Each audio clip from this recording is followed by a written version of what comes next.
Treble B by Raina Barnabee. When Nicolai first moved into the unit above mine, he knocked on my door to explain that he was a graduate student studying music and asked whether I'd mind if he practiced trombone, promising never to play before or after 10. He was a small, boyish man. It was hard to tell his age, but I guessed he was around 28. I told him it wouldn't bother me. I noticed his eyes drifting past me into the apartment, scanning the rainbow walls and shelves crowded with troll dolls and toy horses. There was something worried in the way he looked at everything. At first I mistook it for judgment, but over the next few months I realized worry was simply his default expression. I liked having him above me. The woman who lived there before was heavy-footed, but Nicolai was nimble. The sounds that spurted from his trombone comforted me because my dad used to keep his trumpet on a stand beside his recliner and play during commercial breaks. It felt like home. His bed also seemed to sit directly above mine, and he snored. This comforted me too, though I'm not sure why. Sometimes I had panic attacks at night where I imagined my ex, Damon, breaking into the apartment and kicking in my bedroom door. Somehow the sound of a snoring man overhead made me feel safer. Once I dreamt I took refuge in Nicolai's apartment while hiding from Damon. I heard Damon climbing the stairs, and in the dream I made myself invisible and floated upward through the ceiling into Nicolai's unit. He was asleep in bed snoring, with a dog curled at the foot of it. In real life he didn't own a dog, but this dream dog could see me. The dog nudged him awake. "Wake up," it said. "Someone's here." "What?" Nicolai asked, sitting upright. I floated out of the apartment and up another flight of stairs, crouching where the staircase bent around the corner. Nicolai and the dog followed. The dog bounded toward me. "She's right here," the dog said. Nicolai squinted into the empty space where I hid and scrunched his face. "I don't see anything." "Smell," the dog said. Nicolai leaned forward and sniffed. "It smells like old, rotting books," he said. Then he made a face. "Or maybe a dead mouse under the floorboards." "It's not a dead mouse, it's a girl. Look right there. You can see her fingers." Nicolai leaned closer. "You're right," he said quietly. The building we lived in was a large Victorian house from the 1800s, divided into 5 apartments, 2 on the first floor, 2 on the second, where I lived, and Nicolai's smaller unit at the very top, like a hat. Both Nicolai's apartment and mine had been open when I first came to see the place 3 years earlier. They charged the same rent for each, which made no sense because mine was much bigger. We were close to a state university, so most of the tenants were students, though we rarely had parties. I figured the more social ones lived on campus. Still, I sometimes felt strange being the oldest person in the building and the only non-student. When I first moved in, there was an older couple living below me. They were the loudest tenants we ever had, drinking and fighting several nights a week. The woman liked to sit in the middle of the front steps smoking cigarettes and never said hello.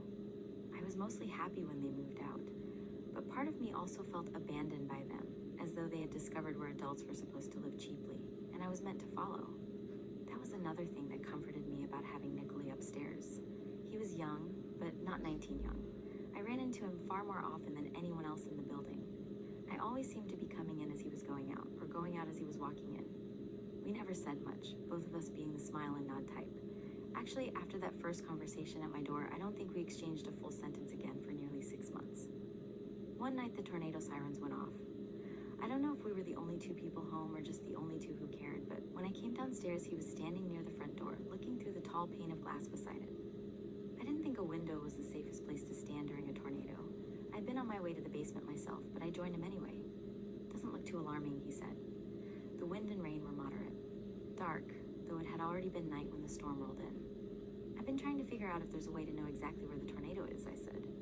"You'd think there'd be an app tracking it or something." "Yeah." He pawed through his phone. "I don't know if there's anything like that. Maybe it'd be dangerous. Might give people a false sense of security." I nodded. Though I wasn't sure that made much sense. What the first don't understand, he said, is whether the siren means they only spotted a funnel cloud, or if it means there's definitely a touchdown. He lowered his phone and we both stared outside. "Are you from around here?" I asked. I wondered if maybe he wasn't used to tornadoes. "No," he said. "I'm from a couple hours south." The answer threw me off. I would absolutely consider 2 hours south to be from around here. I would have considered the entirety of the Midwest to be around here. And second, if he was from that far south, he should have known all about tornadoes. Illinois weather got worse the farther down you went. I'd grown up an hour and a half north of the town we lived in now, and even I'd been been shocked by how powerful the thunderstorms were my first spring. Another hour south, and you were officially in Tornado Alley. The siren sounded again. Does that mean there's a second tornado? I asked. Or does it mean everything's over? I already knew the answer. I was testing him. He glanced down at his phone again. I don't know, but it looks like the storm already passed us. He turned the screen toward me, showing a map of Illinois with a red-orange cloud drifting beyond our city. Okay, I said. So, I guess I'll go back up. Okay. Then he looked at me. Usually when we passed each other in the hallway, we only made eye contact for a split second. But now he was really looking at me, and I felt frozen with shyness. He started squeezing past me, and I realized I was blocking the staircase. He flattened himself awkwardly against the wall to get around me.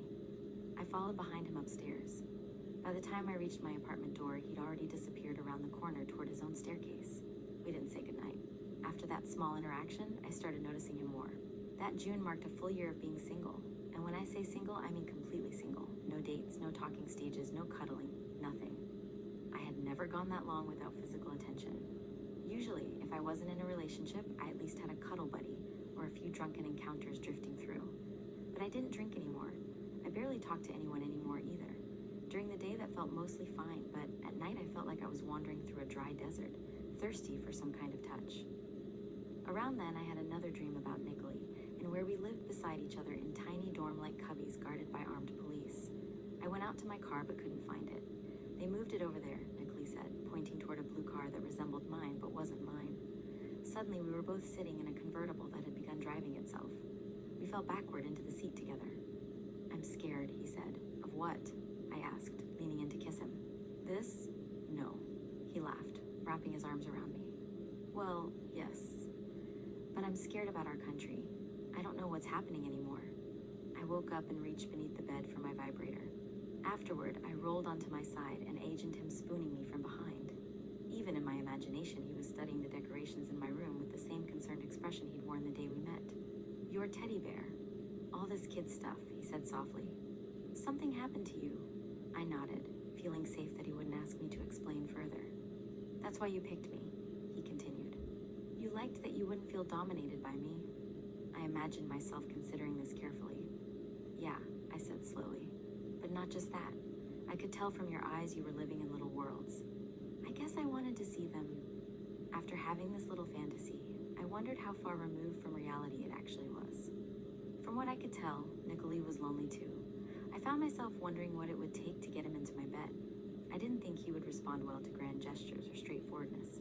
Getting close to him would require patience. To start, I'd make more small talk in the hallway, though never long enough to get in his way. Just 3 or 4 words as we passed. The problem was I couldn't think of any words. I did manage a hi instead of the usual smile and nod. He'd say hey back, not warmly exactly, but not coldly either.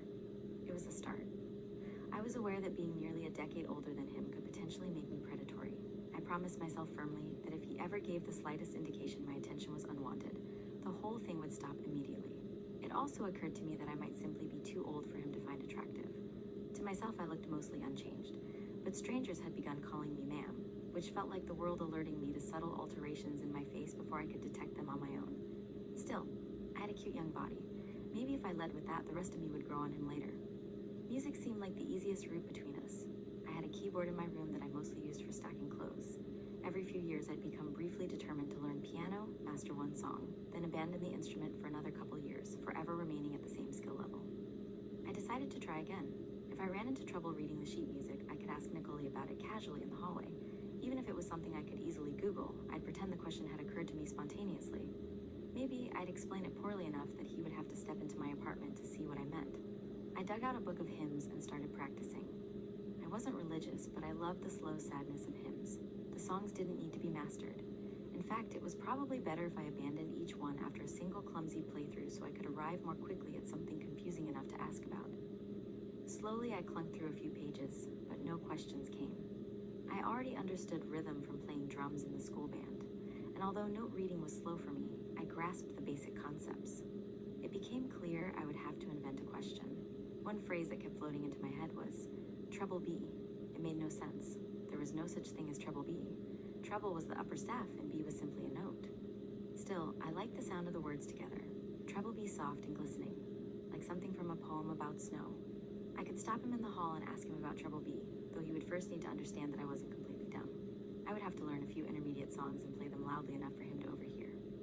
Then, when I stopped him in the hallway to ask about Treble B, he'd initially be confused how someone capable of playing reasonably well could believe in a concept that didn't exist. Then he would realize I was teasing him, gently, playfully. Maybe it would even remind him of the tornado conversation, the way he had grown up in southern Illinois yet somehow seemed uncertain about tornado sirens. He'd understand I was referencing that and that I was a poet. It could be the perfect opening.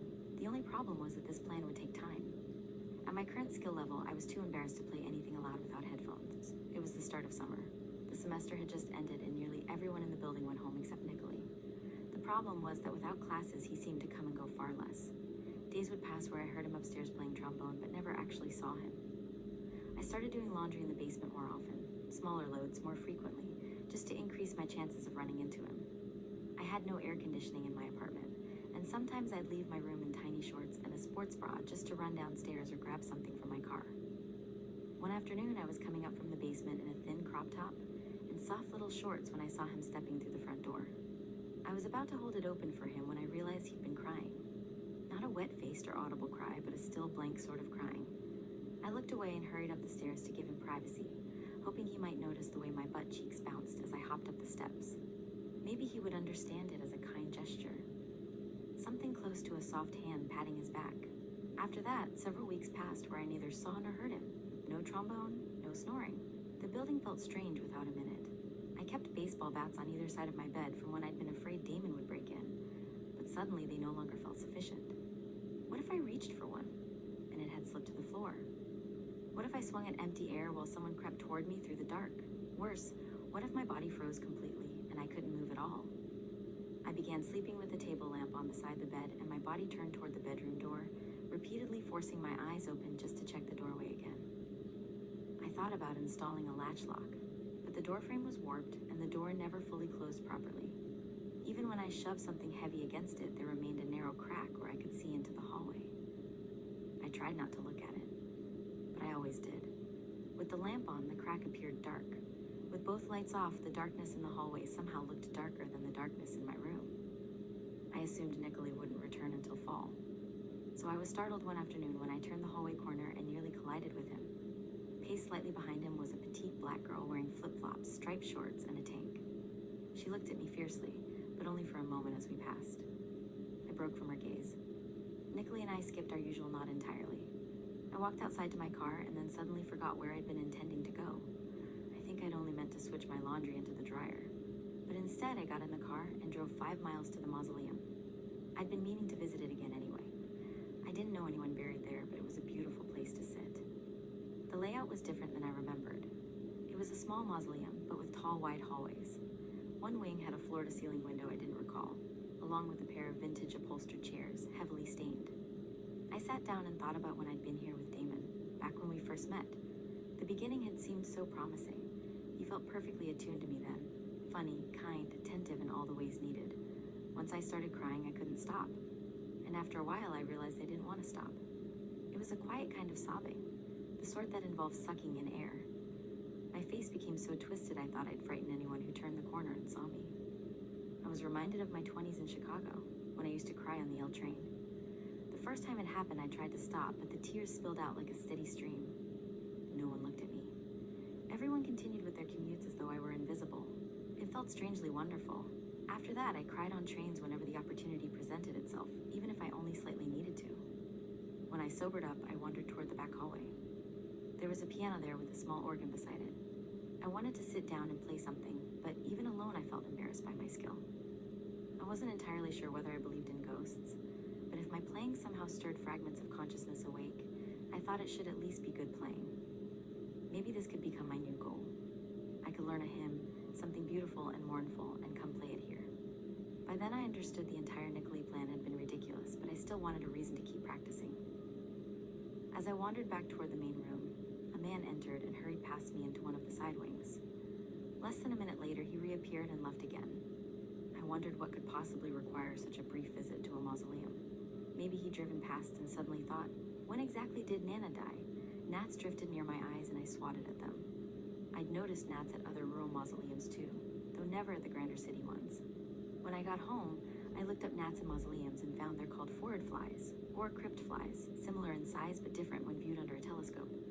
They don't come from the outside, but are actually laid inside the crypt, their larvae feeding off bits of dying flesh.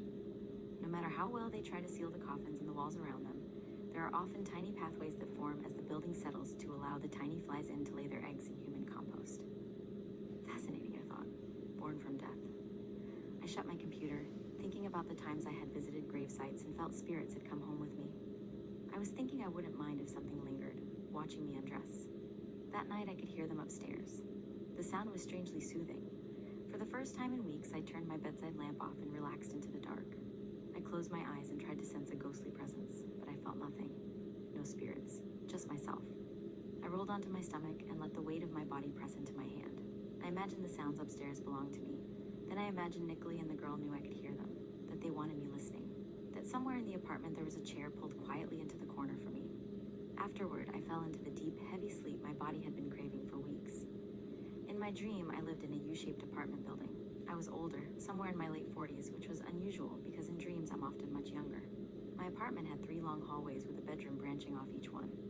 In one of the rooms lived a young girl I had taken in because her parents were unstable, addicts, mentally ill, something along those lines. Mostly I liked having her there, but privately I resented that my dog had started sleeping in her room instead of mine. I considered getting another dog, though I knew it would be pointless. I worked long hours and she spent more time in the apartment. Any new dog would only end up attached to her too, all of them tucked away together in the bedroom down the far hallway. Then the dream shifted. I was at a party at my grandmother's house with an old friend named Josh Funk, who everyone used to call the Funk. The Funk and I stepped onto the back deck to smoke. The moon was huge and bright overhead. Suddenly, a neon pink ring formed around it, and for a few seconds, some kind of image appeared projected in its center. I squinted, trying to make out what it was before it disappeared. "What was that on the moon?" I asked. The Funk hadn't seen it. A couple men stepped onto the deck, talking about a meteor shower. We stood outside watching, while certain stars briefly flared bright and vanished. The Funk missed every one of them, and we ribbed him for it. Then the pink ring appeared around the moon again. This time, everyone saw it, even the Funk. A section of the moon suddenly burst inward, as though something enormous had struck it. The moon dimmed and split apart while chunks began raining down around us. Everyone dropped to the ground. I fell to my knees and tucked myself beneath a wooden bench. "It's freezing!" someone shouted. One of the moon fragments struck my ankle. It was so cold it burned. The chunks hitting the earth sounded like a roaring fire. I would have thought it was fire if it hadn't been so cold. I peeked out from beneath my arms.